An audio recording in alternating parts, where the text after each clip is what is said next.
I'm Sarah Beckard. I am an exercise physiologist that works with several fire departments in Connecticut. And I also work with the National Fire Academy. I was just actually working with some guys in Louisville a couple of weeks ago, and I create content for the National Fire Academy and then also teach at different fire science academies and stuff like that. I'm working towards a doctorate in occupational and public health, which is something similar. It's something through OSHA, actually, and it's a really interesting path. So I'm looking forward to that. You say you're content creating. Like, what does that specifically mean? So I've gone to school forever and I'm not done.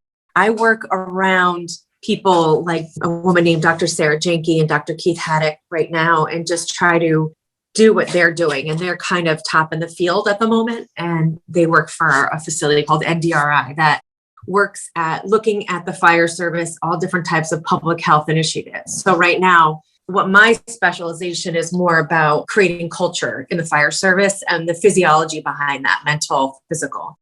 And so some of the stuff I've created for the content for the National Fire Academy is how to do like health and wellness, but mind and body, so to speak. And the clinical end, there's scientific methods that you can connect. Does that make sense? Yeah. So you're kind of the one that is really kind of putting it together. And then are you also presenting it? Yeah. Well, either go to Maryland at the National Fire Academy, or we just started doing stuff online right now, which has been awesome. So that's something that they didn't expect to happen. So every weekend in the month of April, I'll be teaching a course all over the United States, which is awesome because it's really cool to see. I mean, literally what guys do in Kentucky, Tennessee, and how we do it up here in the East Coast, like Connecticut, New York, is exactly the same. So it's really cool to be a part of.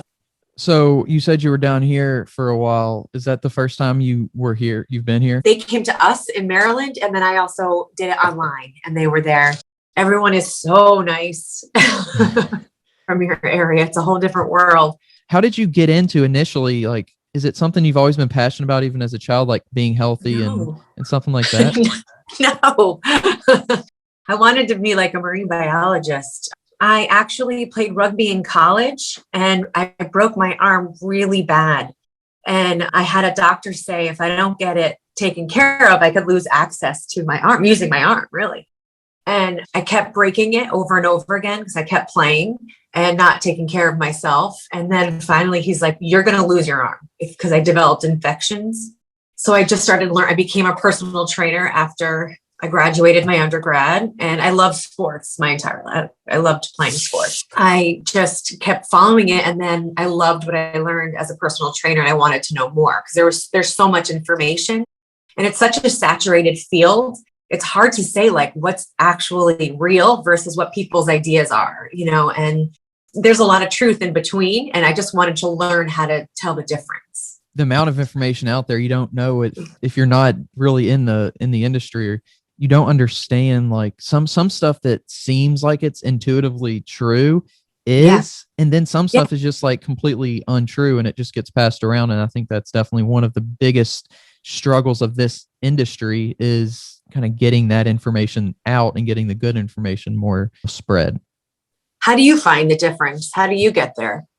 I think part of it is just, I actually have my degree in exercise science. So I do to some level have that.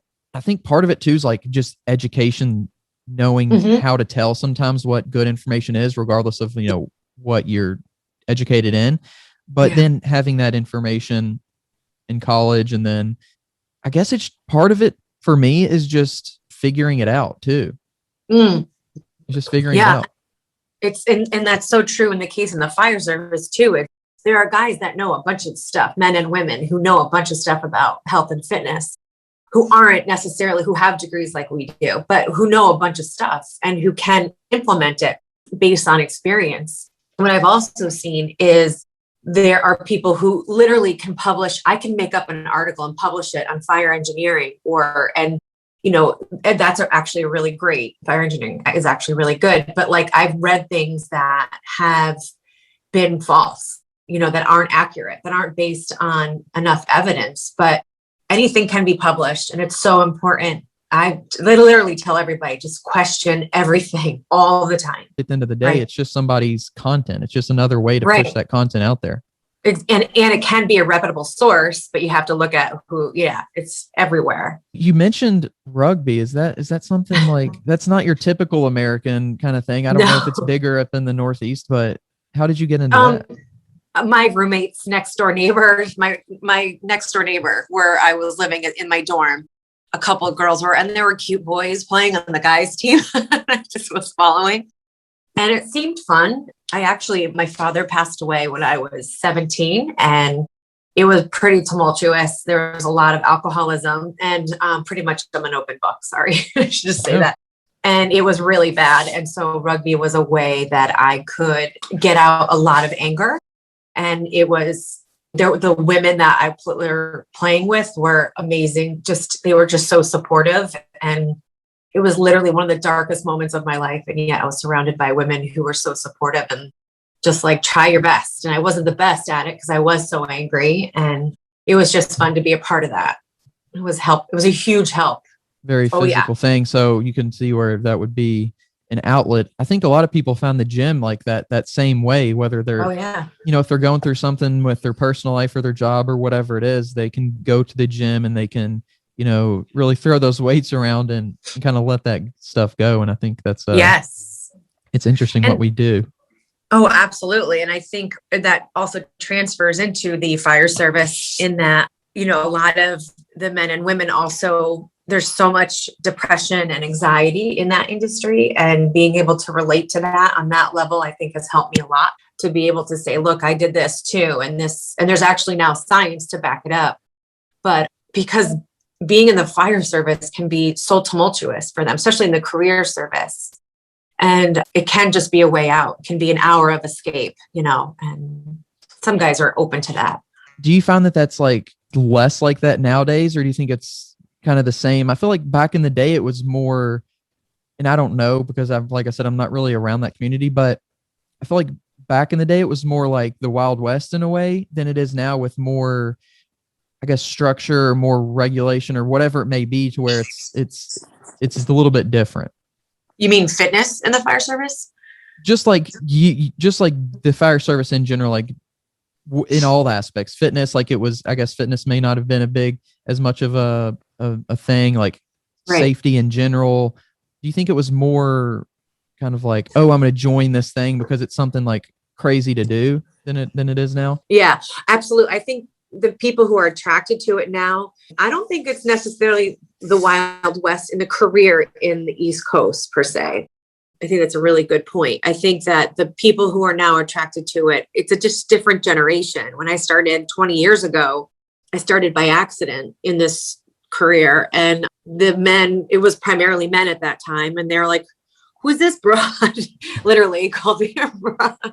I love that because I think that's amazing. They didn't have any idea why anyone would want to not work out, or their fitness wasn't going to the gym. Their fitness was they had 3 jobs and they were, just oil or garbage or doing everything on the side that was all body weight that was getting them stronger for their firefighter job. And now it's just a different type of person, I think, that's attracted. So do you think like your personality and maybe where you're from that helps you? Because it's especially back then, I guess, was probably even more of a male dominated industry. Do you feel like it helped you just being, where you're from, or your personality helped you in that manner? Absolutely. I think also just growing up in the atmosphere that I did, tons of blue collar in my family, and just having so much shit in my life and not being able to take so much so serious. I had to loosen up because it was just too much. And I think being able to offer that perspective, offer the space for them to be a little loony, but then also, let's take care, be open to me helping you to take care of yourself. I think that definitely plays a part. And do you think like your experience early on, was there kind of at some level, did you have to earn your trust a little bit harder than other people? Not a lot, because I think maybe they did. I mean, as far as I know, the information that I had of them, their clinical and medical information, I didn't do anything with it. And I think they saw that. And I'm sure there's a level of, like, any department I start with, there is a level of, who is she? What type of person am I? And absolutely, I think that's in any occupation, any new person you meet. And I think in the fire service, they're literally putting their lives on the line, and they need to be very open in front of anyone around them. And I'm coming in, looking at them behind the curtain, so to speak. And I think they want to be able to trust that. And I hope they know. I mean, I do a pretty good job, I think, helping them feel comfortable with that info. And I think the key is being myself. Like, that's the key. They can smell when somebody is not being authentic. They can see that a mile away. And I think, they see that I'm a mess and I'm also professional. So, it's like a kind of, like you said, being yourself and being not, don't put on this alternate personality just because you're around somebody else. Yeah, right. And I know there's a place and time, like I went to Columbia University in New York City, and I couldn't be goofy or my authentic self. I had to be a robot and a clinician, and that I knew I had, the time and place for it. If I have to, I can. So going into college, did you have a vision, or was it just kind of like, I'm going to go in and see what happens? I'm going to go in and see what happens. I think, a lot of what I went through, again, when my father passed away, and literally I was a freshman in college. I had to change colleges. So it was just get through the 4 years as best as I could. And I got a degree in environmental communications. It was literally the easiest thing I could do. From there, I started taking jobs that I loved, because I think that was one thing I learned from my dad dying, is like, I'm not taking life for granted. It's going to be, I want to do things that I want to do. And I knew I wanted a master's degree, and I just started taking classes that put together the exercise science, my first exercise science master's degree. And I loved that. So what was that first job that you took that you really loved? It was at the Bridgeport Hospital in Connecticut. It was called the Pulmonary Rehab Centers. And I worked for this man named Peter Renee, who is like a big wig in the exercise science field. And he was like the sweetest man on the planet. I don't know if he knew I was going through stuff. He just taught me everything, just literally taught, and I was willing to learn. And he said, we need help in the fire service. The hospital was coming into the fire department, and they needed trainers, and would I be willing to do it? I'm like, I don't care. And I just started doing it. And then I stopped to work in another hospital, but my first job doing that, I loved it. When he said that, was it like, was that the first you were in touch with that kind of, with the fire service? Yes. I was like, it sounds cool. I mean, all I wanted to do was clinical stuff. So cardiac rehab or pulmonary rehab. And I ended up doing that later, but whatever he suggested, I followed, because I knew, like, he just knew so much information, and I just wanted a quarter of it. Are you familiar with ACSM, the American College of Sports Medicine? Yes. He writes the RCEP test. Like, he's just so smart. It's insane. That's cool to have that connection, like, right away to somebody like that. I was very lucky. Right place, right time. And I did work in cardiac rehab at another hospital. And I worked in Stamford, and I worked also with after stroke rehab, pulmonary rehab. And I had a more positive experience in that industry than I did with cardiac rehab. It also depends on, the people you work for and how they treat you. And I had definitely tons of negative experiences in hospital settings, but I loved I was in the hospital setting for about 10 years. And then the gentleman, Peter, who was running the program, left to teach at a university, and they asked if I would take over his programming. And I was like, yes. And then it just grew. And I started getting more and more departments. But the pulmonary rehab has helped a lot, especially now in the fire service, as well as cardiac rehab, especially after 9/11 and being affected up here as much as we have. And the amount of people I'm in contact with who were at 9/11 or who have lost people in 9/11 that are in the fire service too. So at what point did you get hooked up with more strictly on the fire side of things?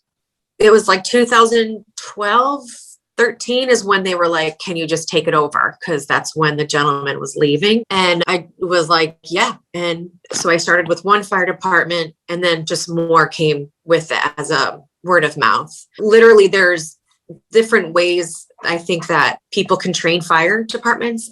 They do in-house they have something called peer fitness trainers, which is great. There's something called the Wellness Fitness Initiative that the IAFF, which is the International Association of Firefighters, lots of abbreviations, they created this amazing study years ago, and they train the trainer, teaching people how to become the trainer.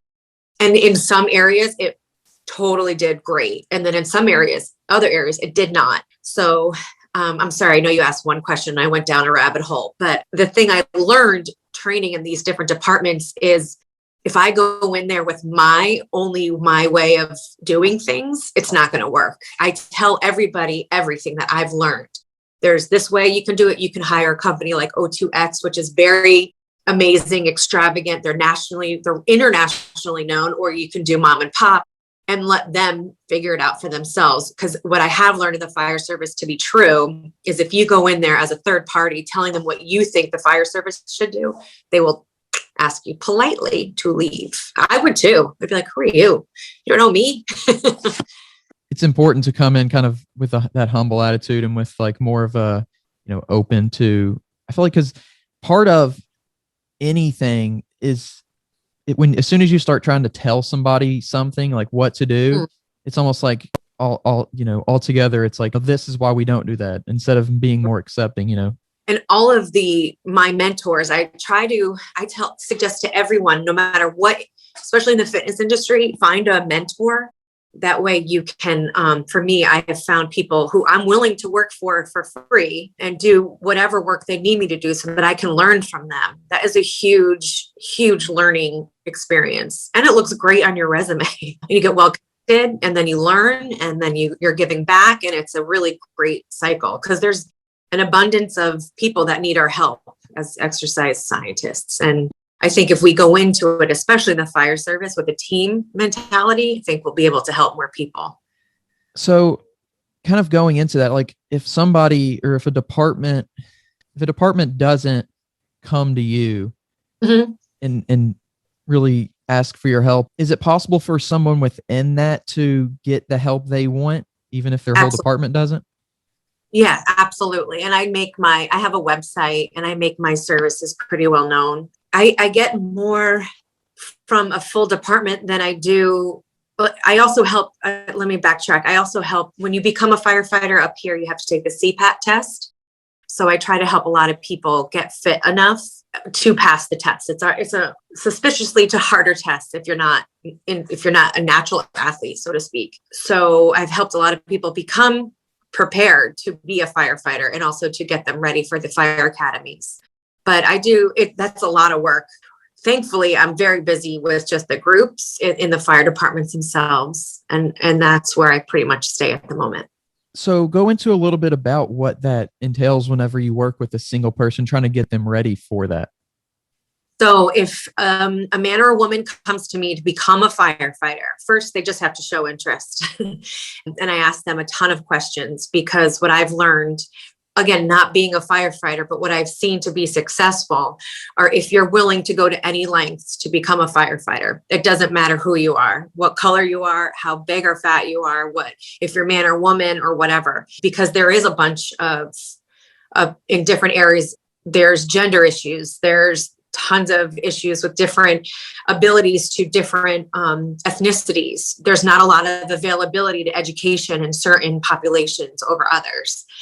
And that's another thing I'd love to talk about too. But first, I try to come into, see what their preparation, like where's their head at, where's their mind at, and then I attack from there. If I can see that, if they're going to be easy to push, I push them physically. I usually create. You want to see where, as a trainer, I'm sure you're aware of too, like where is your current fitness level? Can you run a mile? Can you do 10 push-ups? Can you pull up? though they don't necessarily need you to do pull-ups. And can you do a plank? And then I just start easy. I don't even do any of the clinical testing at the moment. And then I ask if, do they know what a weight vest is and how much weight can they wear and how's their nutrition?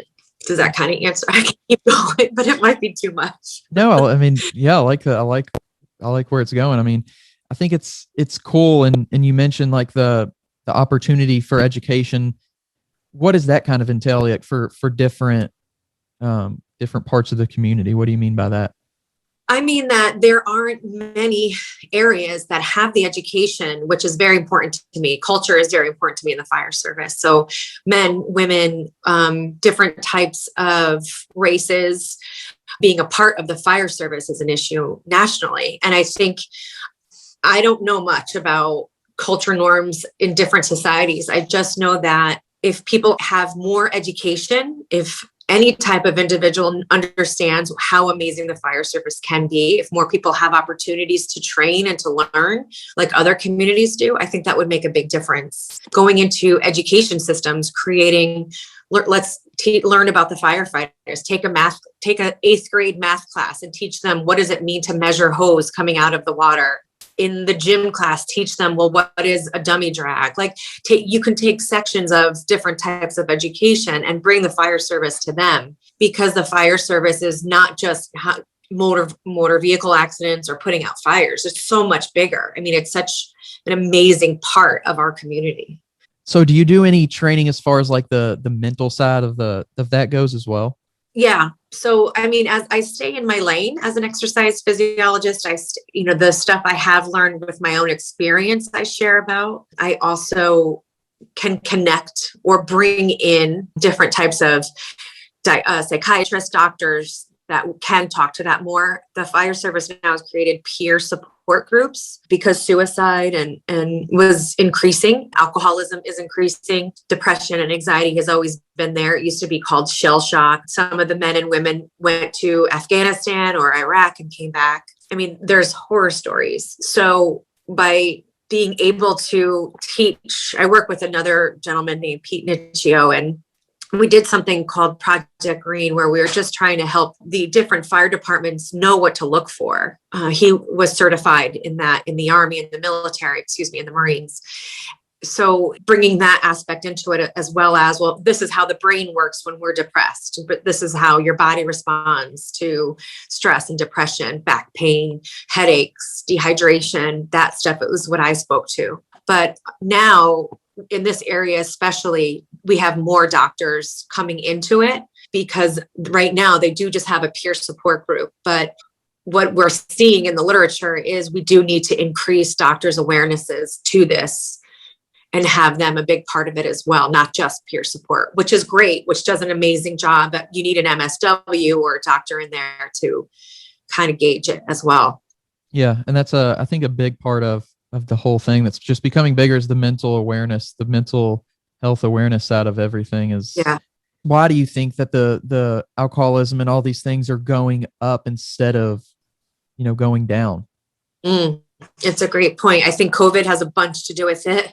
Some of the literature suggests that so most firefighters have more than one job or one career, and the stress level. So they're starting to diagnose alcoholism as having, I believe it's a 6-pack of beer, and I cannot remember the liquor. So if you have a 6-pack every night, you're going to be more susceptible to sleeping issues, to heart issues, to depression, anxiety, and more prone to alcoholism. I think that the reason there's many people working several jobs, many people in jobs that they don't know how to communicate. I'm not feeling great. I need a second. I saw a crazy MVA where a kid lost his head, or horrible situations, and they're not knowing. There's like this disconnect. Almost everybody knows now to talk more. Instead of the culture of, say nothing, we don't talk about it. And I think it's more of them are now knowing they have to talk about it, but who do they talk to? What do they say? What's going to happen if I talk? That needs to be more, I think, out there now as well. Do you think that, and I don't know, this is a genuine question, not putting any side into it, but do you think that some people just work better when they don't communicate?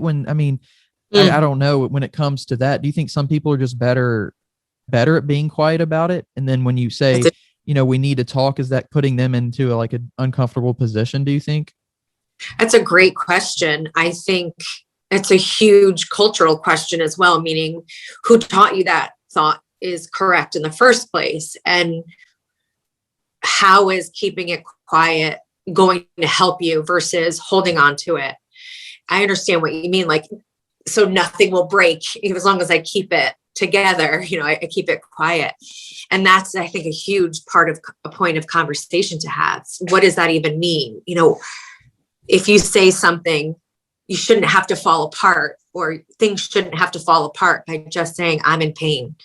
There's ways to help them through that and to understand that. I know for me, talking about being a child of an alcoholic, it used to be very hard because I would break all the time.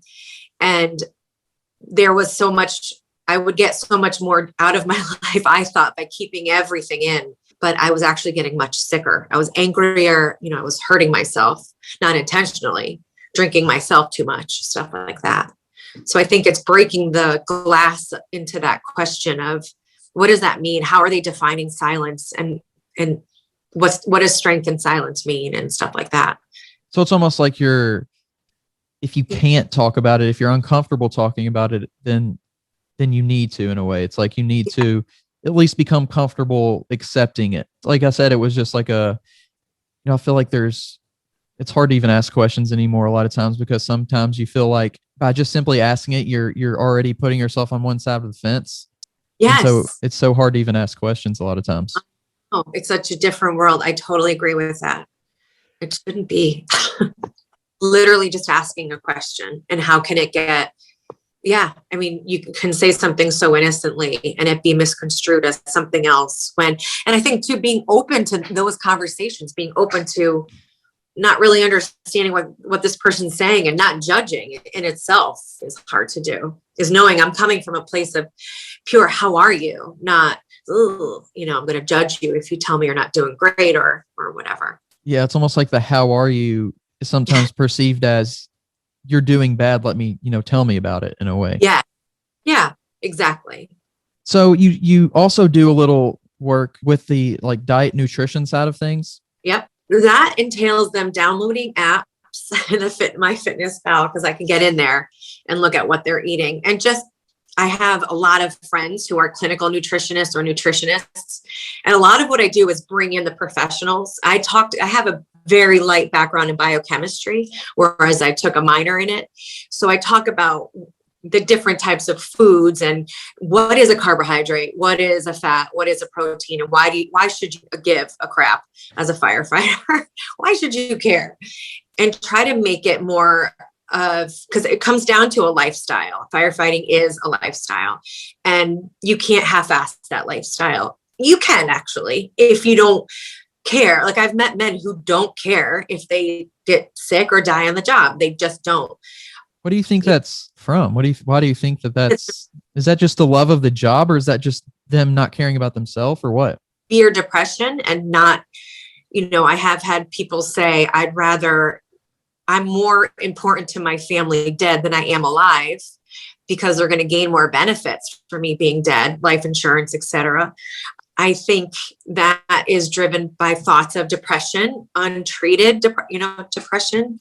My father did go to Vietnam and came back not well, and nobody asked. And when he did, he drank, he saw some things, and I think that there's a mistake in not having these conversations in the fire service. And that could lead to, like, stress eating is a real thing. There are eating disorders. There are people who don't like the way they feel, so they cut themselves. And, so there's so many different ways that men and women in the fire service express themselves. It's just being able to be capable of having uncomfortable conversations and saying, well, why are you eating that? Why are you drinking? I mean, they joke, like, let's go have 3, handles of vodka each or whatever. Sure, I'll laugh around with them because that's an insane amount of alcohol. But, should we talk about something? And just creating an atmosphere around them of people who care enough And nutrition can be an addiction, and it is in the fire service for sure. They use it to feel better. They use it to communicate. They have conversations at the coffee table, which is good. I mean, it keeps it simple. It keeps it down to earth, but that doesn't mean they can't have healthier options as well. And do you find that that it's getting better to where there's not as much of a stigma around a single firefighter bringing their own thing when they're going to have something at the station that's maybe not as healthy? I think it's individual. I've seen the individuals in fire departments who don't give a shit. This is what I'm eating. And they're in great shape and they don't make a big deal out of it. They're like, this is just what I'm eating. And then there are those who are kind of douchey about it. Like, oh, you guys are fat. I need to take care of myself. So I think it really depends on the individual, but I don't know if that's loosened up yet. So when you say you do stuff with the nutrition, is it specific, here's what you should eat macro wise, or is it more like education just on the basics of what it really is? Well, what science tells us is not what I do.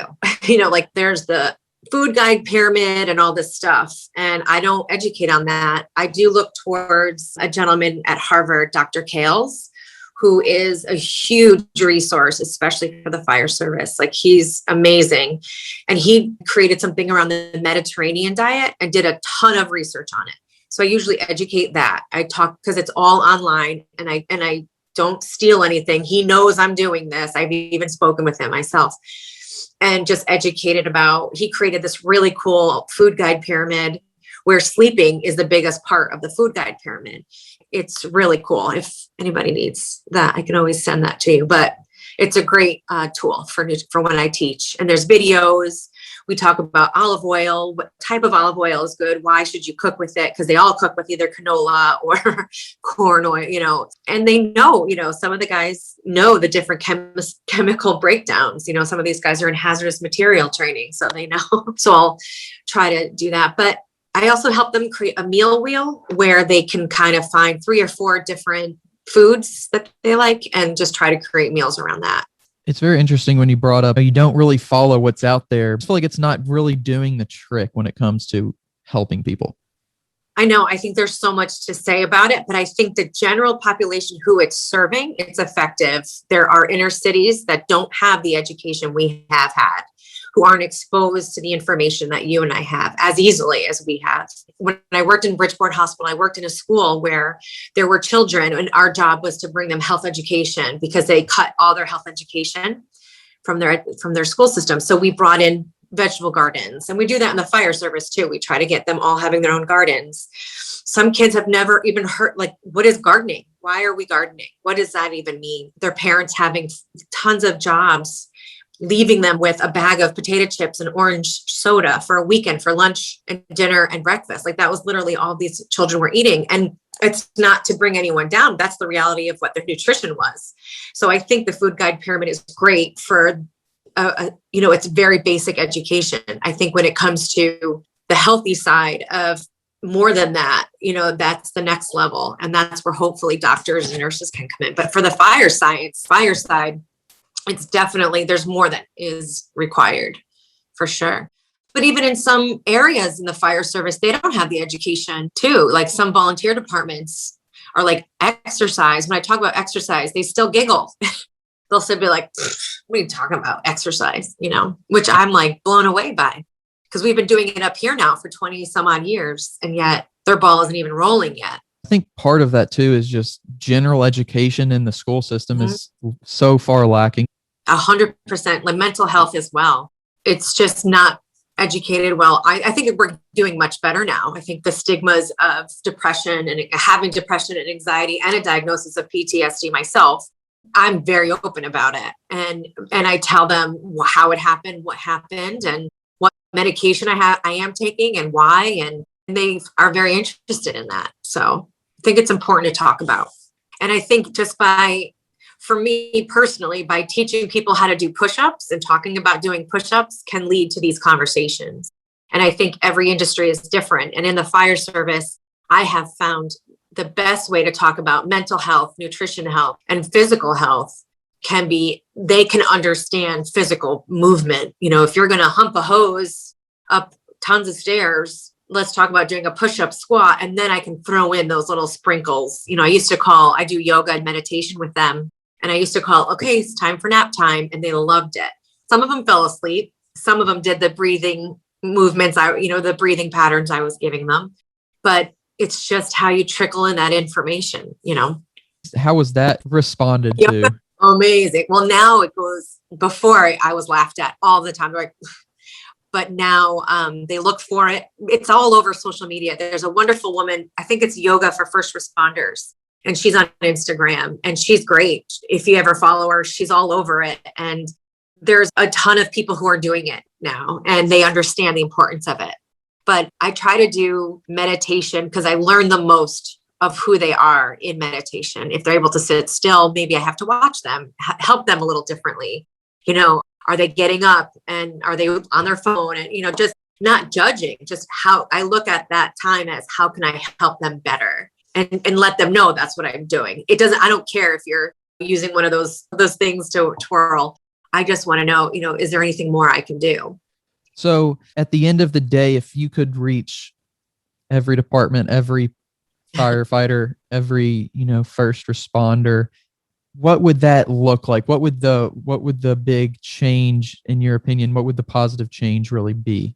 First, personally, I would tell them how much they're loved. I think that, again, coming from a blue collar family where every man in my family was in the military, they don't know, like, feeling loved, men and women. It's a weird feeling. What does that mean? Knowing and showing that how much they are important to all of us, who they're taking care of, and how, if I could if I could be in charge of all the fire departments, career and volunteer, I would love for them to start just moving, whether it's yoga or moving together somehow, any type of movement, just going to the gym together, doing a circuit together.